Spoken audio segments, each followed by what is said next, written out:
So my topic is romantic interlude in Japan.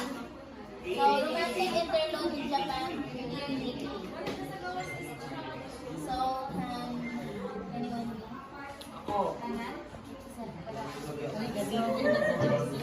One of the happiest interludes in the life of Rizal was a sojourn in the land of cherry blossoms for 1 month and a half. In February 28, April 13, 1888, he was enchanted by the natural beauty of Japan, the charming manners of the Japanese people, and the picturesque shrines. So, sa one of the romantic interludes ni sa life ni Rizal is sa Japan sa land of cherry blossom. Tapos nakuan siya na-enchanted siya sa beauty sa Japan at the same time sa people dito kay mga charming mga good old kind of people. So, Rizal arrives in Yokohama early in the morning of Tuesday, February 28, 1888. Rizal arrived in Yokohama. He registered at the Grand Hotel. So, pag-abot ni Rizal, so ang kaning ako report is continuation na to di Kambulala kay February 28. Same year lang. Oo, same year. Tapos ang iya ha kay February 8. Then the next day, he proceeded to Tokyo and took a room at Tokyo Hotel where he stayed from March 2 to 7. He was impressed by the city of Tokyo. So 4 days siya sa hotel sa Tokyo. Dito siya nagstay for a while. Then, he wrote to Professor Blumentritt, Tokyo is more expensive than Paris. The wall is built in Cylopean manner. The streets are large and wide.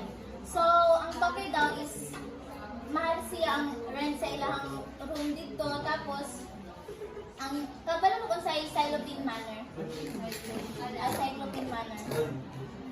So, kung ano siya kanang, mula siya graph na kanang kuan, blocks bitaw, ang wall nila, tapos ang ilang street is wide.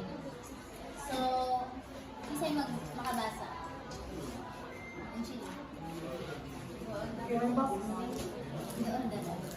Shortly after Rizal's arrival in Tokyo, he was visited at his hotel by Juan Perez Caballero.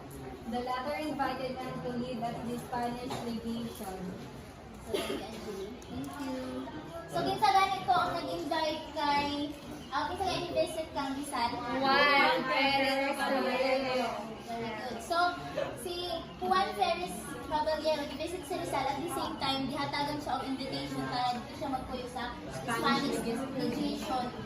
Dili na mo musugod si Rizal kay Bright Baya si Rizal, basin daw man ang iyang kilos, pero isugod takan siya kay para kung makatipid siya. Pero I have two reasons. He accepted the invitation for 2 reasons. First, he economized serious expense by staying at the legation, and he had nothing to hide from the prying eyes of the Spanish authorities. On March 7, Rizal checked out of Tokyo Hotel and lived at the Spanish legation. So, mo yung two reasons. So, si Rizal, dito na siya nagpuyo sa Spanish legation. So, kasi makabasa.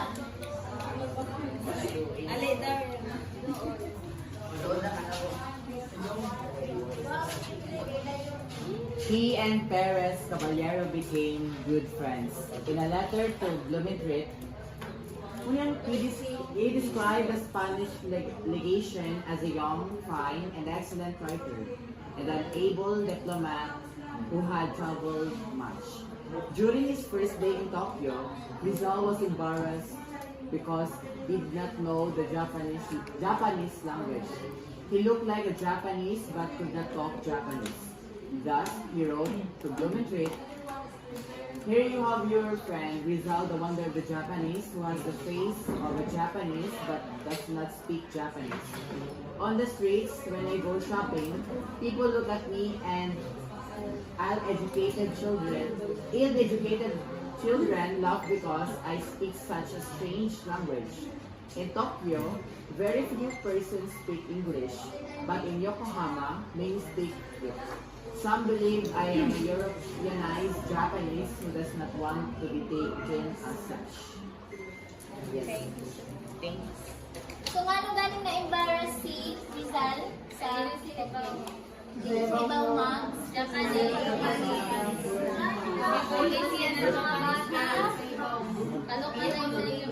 So, timan ni kay nani siya sa face later.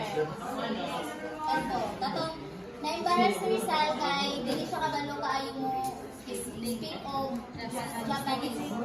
Tapos, mo pagikatawan siya sa mga bata kay mura siya ang yang lang ng Spanish pero Japanese rather sorry.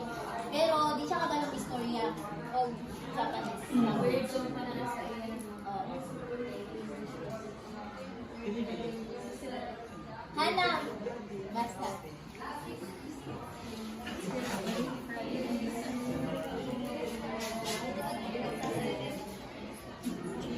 So, avoid further embarrassment, Rizal decided to study the Japanese language, being a born linguist, he also studied the Japanese drama, which is kabuki, arts, literature, Japanese arts of self-defense. He wrote in the museums, libraries, art galleries, and parents, made archives.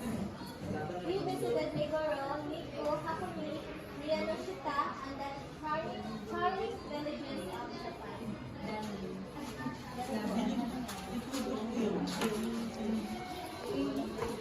Thank you, Hannah. So, also, diba, to avoid further embarrassment, so, nag-study siya of Japanese language. So, si Rizal, being a linguistic person, dali na siya nakahibalo sa Japanese language in just 3 to 4 days lang, nakabalo na lang siya. Pero dili pa din na fluent din kayo siya na pag-suan, pag-istorya sila. Basic lang. So, morning yung isa din hand po, yung next time. Sige, ikaw.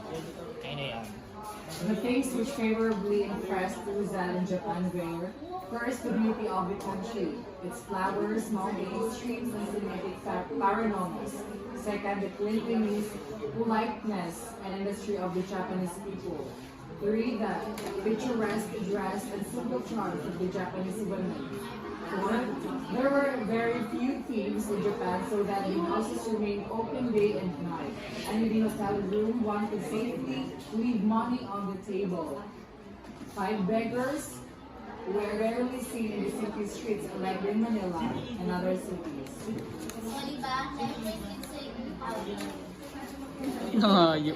na-impress din si Rizal sa Japan kay Moto. Gana ang cute, at the same time, lahit daw sa Manila. Di ba daghan may mga panglibo sa Manila unlike dito sa Japan daw. Na, kanya, polite pa din ang mga buwan. Tapos, sa balay daw, pwede na daw nito ma-abrihan ang kumportahan diyan na abri kay wala daw mga awat. Oo, dahil sa hotel, pwede daw makabili ng kwarta, di ba?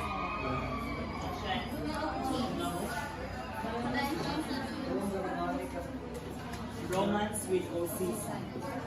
One spring afternoon, a few days after we had moved to the science museum in the Ajabado district of Tokyo, Rizal saw a pretty Japanese girl walking past on his museum day. Being a man with an eye for feminine beauty, he was attracted to her regal loveliness and charm. He craved to live here and here, but how? A Japanese gardener told him that the girl's name was Seiko Yusui. So, di ba niya ang pangalan na sa bae? Seiko Yusui. The following afternoon, Rizal and the Japanese gardener waited at the invasion gate and watched his players as he approached. He took off his hat and politely introduced himself, as was the custom in Germany. At that time, Rizal's Japanese was still very poor, so that the gardener came to his aid and explained to the girl that the young man was a physician from Manila who was a guest of the Japanese delegation. So, di ba ganina nagpunta si Rizal sa Spanish delegation. So, after that, in a few days, nakita na ba inilabay sa sa gate. So si Rizal, di ba, dali siya na-attract kay ang bae kay Guapa, tapos moto, nag-wonder siya, kinsa kahani. So, ipangutangan niya ang gardener kung kinsa to. Then, giingin sa gardener na ang bae is Rico. Oo, tapos, adlaw siya dito maglabay-labay sa katong celebration as her daily nga routine, siguro mag-exercise. And then, after that, so, pagkaugma, siguro ilahang hulatan ang bae na mulabay. So, paglabay sa bae, iya na yung i-approach with katong gikuhan niya iyang hand, tapos kuhan siya na pailang ilaba. Wala siya gipansin sa bae yung season kay dili kay siya kabalong istorya ng Spanish. Pero gitabangan siya sa gardener, siya nag-introduce na si Rizal was a physician from Manila who was a guest of the Spanish education. So, mga to, ipansin na din siya ni Rizal. Basta ba na din? Ito mo, like Si Rizal was mildly amused at the gallant gentleman from the Philippines who spoke and half in Japanese.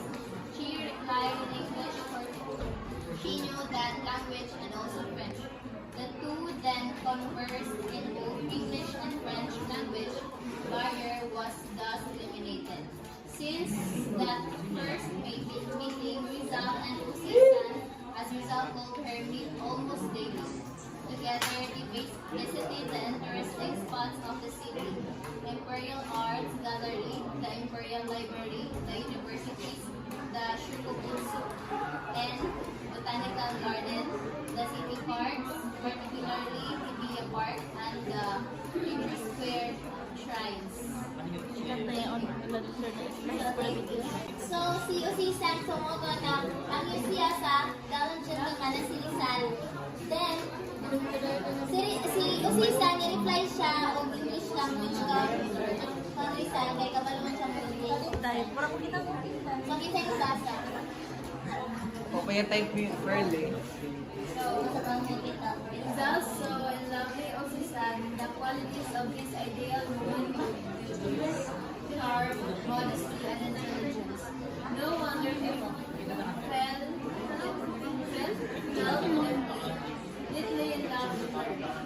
Usisan celebrated his affection, for it was the first time her heart palpitated with joy to see a man of dignity, courtesy, and versatile talent. Usisan had a plan in many ways. More than a sweetheart, she was his guide, interpreter, and educator. She guided him in observing shrines and villages around Tokyo. She improved his knowledge of Nihongo, of Japanese language, and Japanese history. So si Usisan, so pagkawa nila, so everyday na sila naglaag-laag. Then, si Usisan, nag-serve po siya as tutor ni Rizal sa tutor, interpreter, and guide. So, gilaag nila ang tanan village na mga gamit. So, again, isa lang dito nagtabang kang Rizal para makaila si Gardener. Isa mo basa?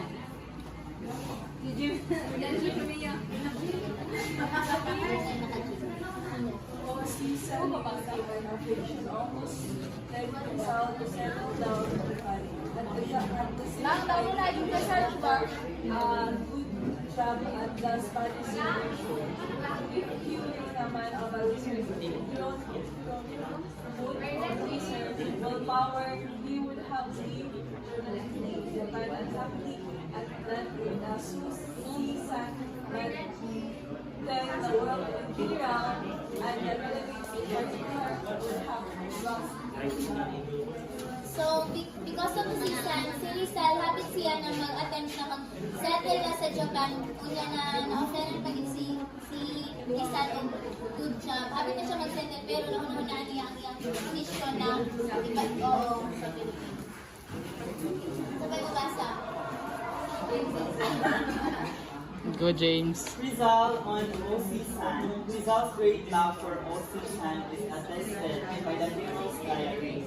On the eve of his departure, he wrote in his diary, Japan has enchanted me, the beautiful scenery, the flowers, the trees, and the inhabitants. So peaceful, so gorgeous, and so distant. Oh, Susan, sayonara, sayonara. I have spent a happy golden month. I don't know if I can have another one night left in my life. Love, money, friendship, appreciation, honors. This have not been wanted.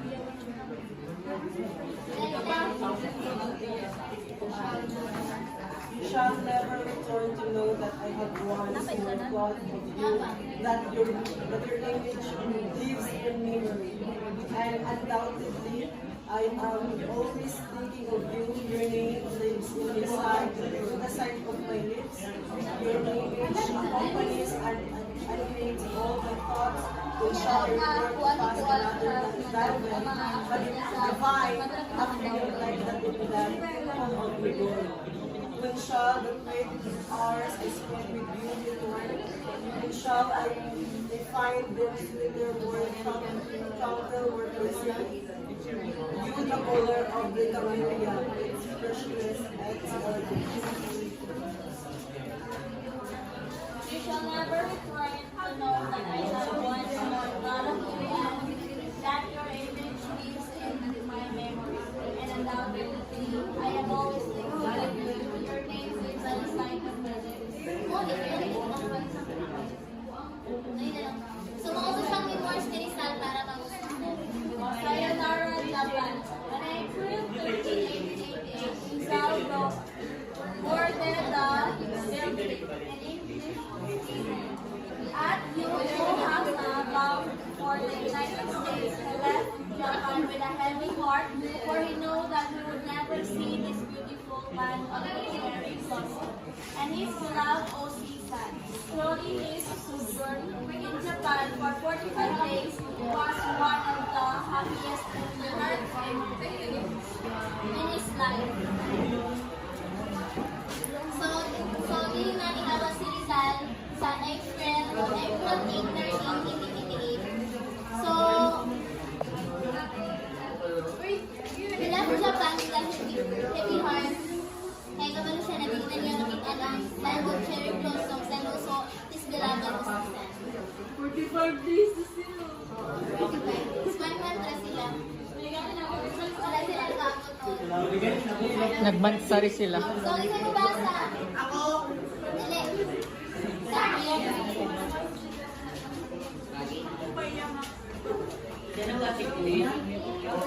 Also sad after Rizal's departure. As everything on earth has to end, the beautiful romance between Rizal and Osi-san inevitably came to the glorious ending. Sacrificing his personal happiness, Rizal had to carry on his Libertarian mission in Europe. Accordingly, he resumed his voyage, leaving behind the lovely of Osi-san. Home,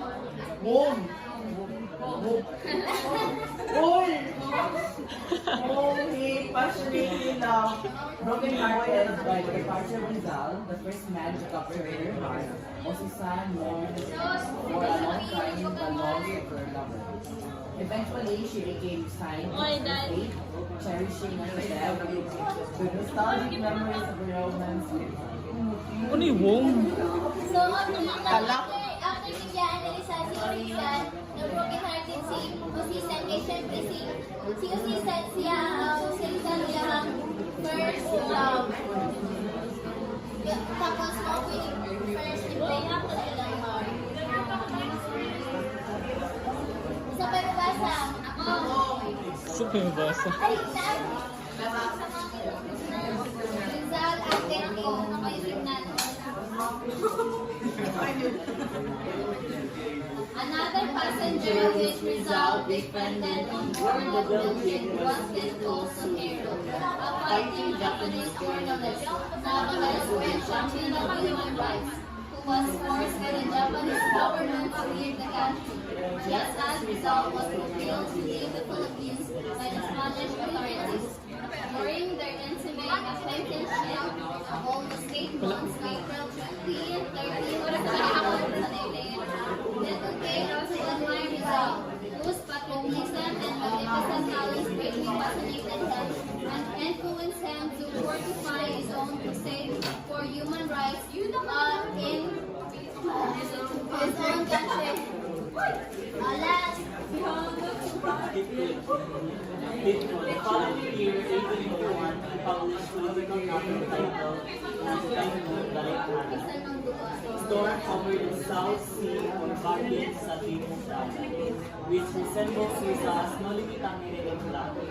3 years later, 1894, he published another novel entitled O Yunabara, The Big Ocean, ang Malaking Karagatan, which was similar to El Filipos Tres.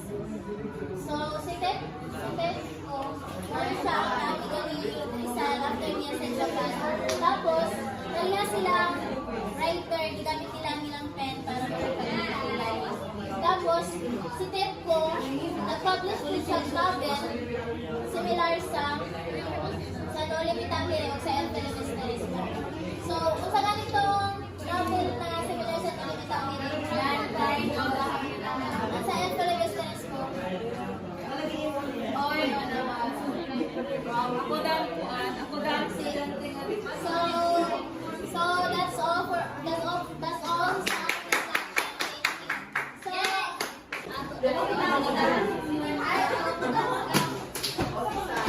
So, ang pangalan sa ako, Target!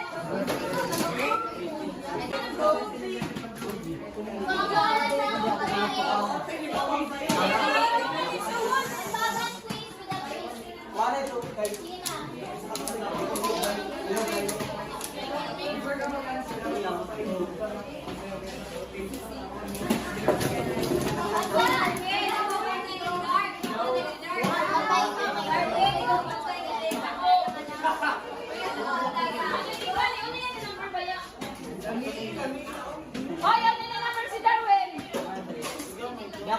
Uy, puliyak na din. Anak, ay kita na yun. Ayaw na ka sa Darwin. Kita na si Darwin ang answer. Hindi na bantayin. Wow, number 1 na taro. Huwag mo lagi yung mga bulpin sa lagi answer. Hindi ka na kaindog. Oh, pinsay ka ihiyon. Ala, ito. Tama ako ang pantay. Kung ang topic ko matumbak, o six na number 1.